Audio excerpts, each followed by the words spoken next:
The new LEGO X Mansion is available for purchase at lego.com and stores, and we have built it, we've played with it, we took a bunch of pictures of it next to other modular buildings, and we are now ready to give you an independent review of this set.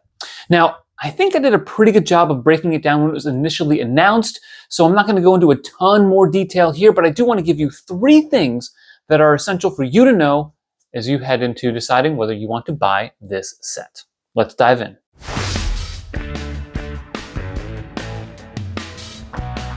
I noticed this when first looking at the official images, but when I built this, it really hit me that the interiors of this set are so detailed. There's so much in there, and it's on par. In fact, it's superior to any other interior I've seen in a modular building. That includes the assembly square and even the brick bank, 2 modulars that I think are very, very well done on the interior. Every room has a lot going on in it, so much so that their diminutive size makes it hard for most adults to maneuver minifigs and furniture.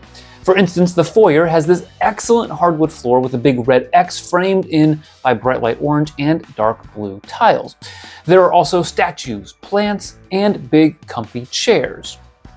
Now sure, it is the main entrance, so you'd expect those details, but when we take the elevator that's customary in 2 other Marvel modulars up to the 2nd level, the details keep on coming. There's a fantastic aqua floor with medical gear, drawers, and other Easter eggs. The left wing has lots of sand blue tiles and jumper plates to represent the flooring, plus a sliding door, paneled walls, an observation deck, and more in the multi-level danger room. Over on the right wing, there's a classroom with tan flooring, some desks, and a blackboard. The hallway connecting this to the lobby serves as a library of sorts with medium nougat floors and a fun bookshelf packed out with different books.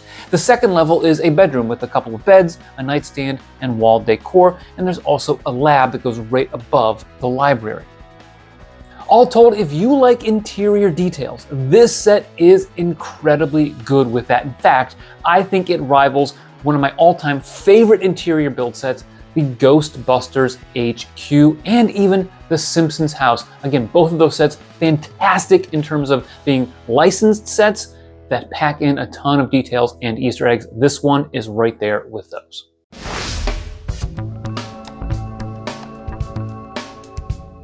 Of course, the incredible interiors come at a cost, and here the cost is with the lack of detail on the exterior of this building. In fact, the exterior here does not really rival that of other similar sized or priced sets. Now, over the last couple of years, my favorite builds include Rivendell, Home Alone, the Lion Knight's Castle, and the Medieval Blacksmith Shop, and this set really doesn't come anywhere close to those. There were some highlights in this set, to be sure. There's the great angles on the roof, fantastic snot techniques in the chimneys, and some interesting nice parts usage here and there. But this build was just not on the same level as those other sets that I just mentioned. In fact, it wasn't even as good as the Sanctum Sanctorum, which I view as a similar set and a rather enjoyable build. This is perhaps best exemplified by the window detailing. I commented on this in another video, but it is very, very plain. You take a door rail and stack windows on it. This is basically the same as what you do with the windows in the Fire Brigade modular that was designed all the way back in 2009. That's 15 years ago. Don't get me wrong, the designer had to make some tough decisions on piece counts and focusing on the interior for good reasons, to include a lot of Easter eggs, and of course to make this set look like the 1997 or 1990s X Mansion. But this set did not exactly break new ground when it comes to LEGO exterior building techniques. In the end, the exterior here is very efficient. I think it looks good, but in terms of a building experience and then just the overall impressiveness of it, it lacks some of what we've seen in other recent sets that cost around the same amount of money. It still, again, looks pretty good, and if you take a look at my video that looks at this set with other modular buildings, it's not too bad, but there are definitely some deficiencies there.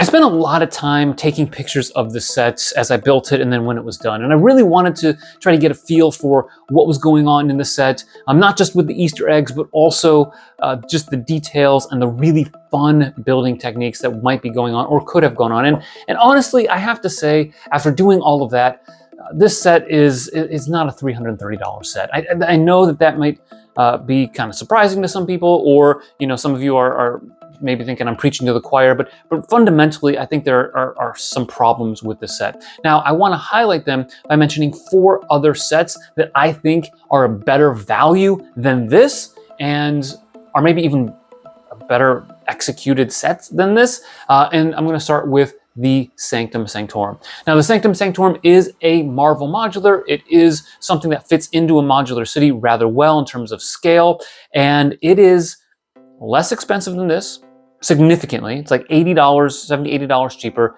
It is just a little bit less in terms of the number of pieces, and it has about the same number of minifigs.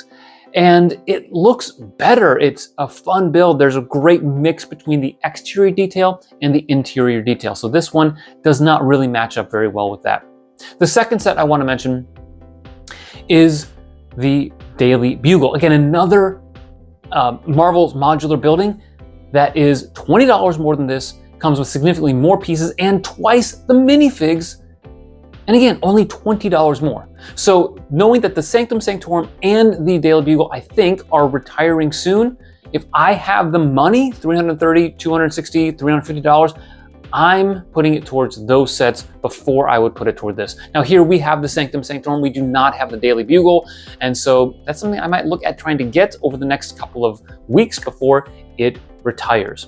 The third set I want to mention is the Natural History Museum. This set is the same width as the Natural History Museum. It is the same price as the Natural History Museum. It is 1,000 fewer pieces than the Natural History Museum, and it is the same number of minifigs. I find it hard to say that this set is really a good value at $330 when you can get the exact same price for something that is better executed and has much, much more detail on the exterior and a pretty solid interior. So this set falls short when it comes to that direct comparison of the most recent modular building. The fourth set I want to compare this to is one that just came out on the same day as this one, and that is the Botanical Garden. That set is wider than this. It is really intense in terms of the building techniques, and the overall build is a fun build, and this one did not really match up well with that one. Now I understand that this one is modular compatible and the Botanical Garden is not immediately modular compatible, but I think that one has the feel and the look and the scale of a modular building compared to this, and we'll be dropping a review of that set as well as some images of that set next to other modular buildings in the next coming weeks. So all told, I'm viewing this set as a modular building, not as a fan of X-Men. And if you are a fan of X-Men, I think $330 is probably a decent price for you. It has so many great details. You're going to love building this set, especially the interior. If you are a modular fan, however, and you put this in a modular city or on the display shelf, the interiors are not immediately present. And what you're getting is a building that's not quite as detailed or as substantial as other modular buildings. In fact, if I were to take this set and put it in a ranking of modular buildings, it would actually be at the bottom of the list. I look at all the modular buildings designed by LEGO. I look at some other modular compatible buildings like the Sanctum Sanctorum. And this one would be maybe right above the Market Street, which is a fan-designed modular style building, and not really above any LEGO designed modular buildings.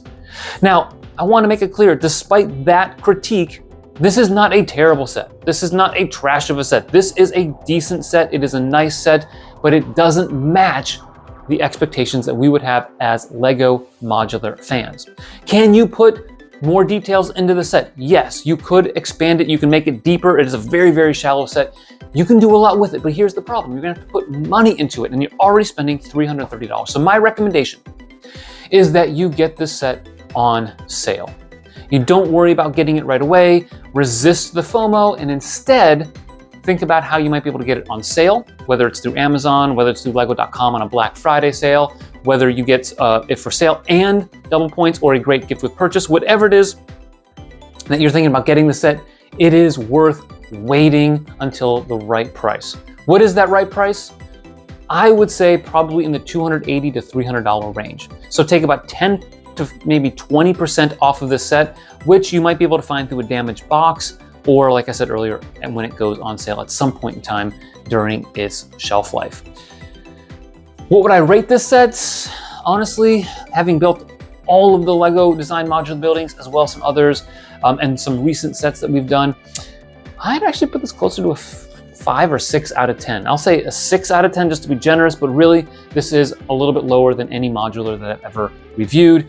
It doesn't make it a terrible set, but when you consider the price and the lack of exterior detail and some of the scale that's missing from this and modifications you'll have to make in order to have this look really good in your modular city, best I can do, 6 out of 10.